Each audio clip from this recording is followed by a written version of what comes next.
Makita karon nga gikural na ang lugar nga kaning giokupa sa mga vendors sa barangay Kalumpang Jansan. Apan adunay usa ka pamilya ang nagpabilin og wala pa nang hakot sa ilang kagamitan. Gisita kini sa mga tanod sa barangay. Adunay hangyo ang padre de pamilya nga si Julius Garcia. Kalabot sa ilang sitwasyon, human gidimulis ang ilang pwesto. Di nga na sir na kuan ang tawag hangyo lang pud minanami kabalinan. Ug nasa di ka tag sa mga kabalinan na mo sir mas maayo eh. Kami walang wala gid mi. Ang problema kwarta. Kwarta gid sir. Wala gid ni sir. Tigado gyud. Labi na tuntay na pagdimulis wala bisang piso wala gid ni sir. Sa bahin ni Kapitan Dupalco, gipahayag nini nga dugay na nga hawanan unta ang kalsada nga gipinagiyahan sa gobyerno apan wala pay klarong kamanduan kaniadto gikan sa DILG. Niagi usab sa barangay ang reklamante batok sa mga vendors hangtod niabot sa City Administrator's Office una paghihimo ang road clearing operation.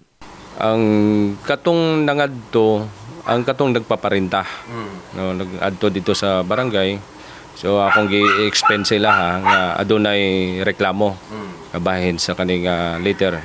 If ever dili po na mo maaksyonan, kami ang maigo pod. Kay na may executive order nga gipanaog pod base sa DILG nga gikan sa ato ang presidente.